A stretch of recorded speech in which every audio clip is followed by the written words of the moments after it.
शिवसेना उद्धव बाळासाहेब ठाकरे पक्षाकडून मुंबईतल्या 22 जागांवर दावा करण्यात आला। 22 विधानसभा मतदारसंघाचे उमेदवार यादी लोकशाही मराठीच्या हाती लागले। उद्धव ठाकरेंच्या 22 मतदारसंघातले उमेदवार ठरलेले आहेत। उद्धव ठाकरेंची शिवसेना आता 36 पैकी 22 जागा लढवणार आहे। महाराष्ट्र विधानसभा निवडणुकीसाठी एकीकडे जागा वाटपाची चर्चा सुरू असताना इकडे उद्धव ठाकरे यांच्या शिवसेनेचे मात्र मुंबईतील संभाव्य उमेदवार ठरले आहेत। मुंबई हा आपला बालेकिल्ला असल्याचं शिवसेना ठाकरे गटानं वेळोवेळी सांगितलं। ग्राफिक्सच्या माध्यमातून पाहूयात ते उमेदवार नेमके कोण आहेत। मागाठाणे मतदारसंघात विलास पोतनीस,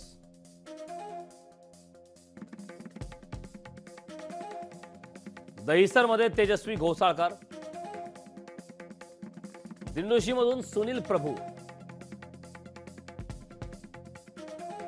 जोगेश्वरीमध्ये अमोल कीर्तिकर, अंधेरी पश्चिममध्ये ऋतुजा लटके, वर्सोवामध्ये राजू पेडणेकर किंवा राजूल पटेल, वांद्रे पूर्वमध्ये वरुण सरदेसाई, वरळीमधून आदित्य ठाकरे, दादरमध्ये विशाखा राऊत, शिवडीमध्ये अजय चौधरी, भायखळामध्ये किशोरी पेडणेकर, चांदिवलीमध्ये ईश्वर तायडे, चेंबूरमध्ये प्रकाश पातेवेरकर, भांडूपमध्ये रमेश कोरगावकर, विक्रोळीमध्ये सुनील राऊत, कलिनामध्ये संजय पोतनीस, अणुशक्तीनगरमध्ये विठ्ठल लोकरे किंवा प्रमोद शिंदे,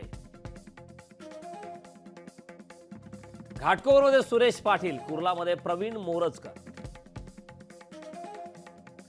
चारकोपमध्ये नीरव बारोट, गोरेगावमध्ये समीर देसाई,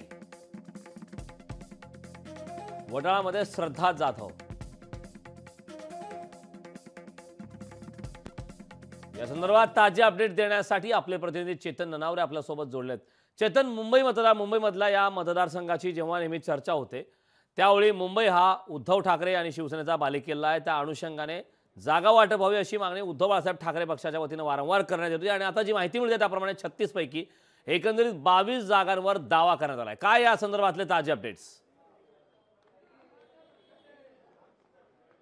निश्चितच कारण या 22 जागांवर दावा केलेला आहे आणि संभाव्य उमेदवारांची यादीही आता एक व्हायरल होत आहे। त्याच्यामध्ये जर आपण पाहिलं तर मागाठाण्याच्या जागेमध्ये विलास पोतनीसांसोबत आता उदेश पाटकर आणि संजना घाडी हे दोन उमेदवारांच्याही नावाची चर्चा आहे। तसंच वरळीमध्ये आदित्य ठाकरे हे पुन्हा एकदा निवडणूक लढणार असल्यामुळे ज्या माजी महापौर आहेत किशोरी पेडणेकर यांना भायखळ्यामधून संधी दिली जाऊ शकते अशी चर्चा सुरू आहे। किशोरी पेडणेकरांसहित जर आपण पाहिलं तर भायखळ्यामध्ये दोन जे माजी नगरसेवक आहेत ते या ठिकाणी इच्छुक आहेत। त्याच्यामध्ये एक रमाकांत राहटे असतील, दुसरे मनोज जामसुदकर असतील।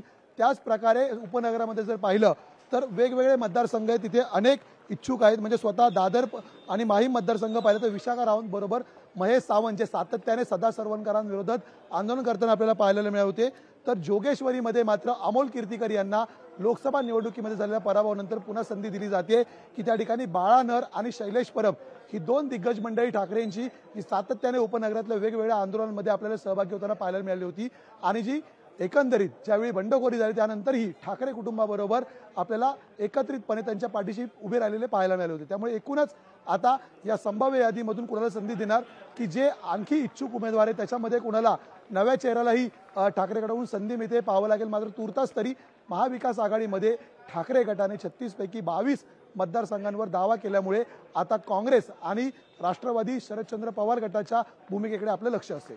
करण नक्कीच चेतन, अगदी महत्त्वाचं आहे कारण मुंबईमध्ये नेहमीच मुंबई महानगरपालिका असेल किंवा इतर विधानसभेच्या निवडणुका असेल, शिवसेनेसाठी मुंबई अत्यंत महत्त्वाचे आहे। मात्र आता या 36 पैकी 22 जागांवर उद्धव बाळासाहेब ठाकरे पक्षाने दावा केल्याच्या नंतर या संदर्भात राष्ट्रवादी किंवा काँग्रेस या पक्षाकडून काही या संदर्भात प्रतिक्रिया आलेली आहे का? त्यांची सहमती नेमकी या 22 जागा संदर्भात काय?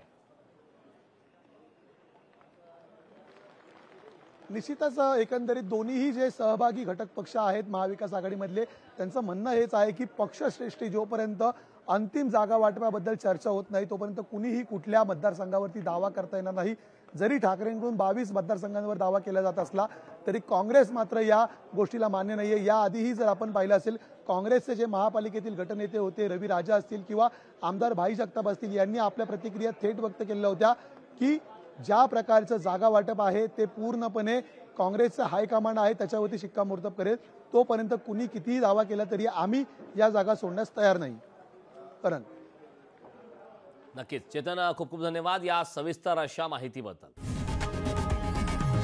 लोकशाही मराठी ऐका, पहा, जागरूक रहा.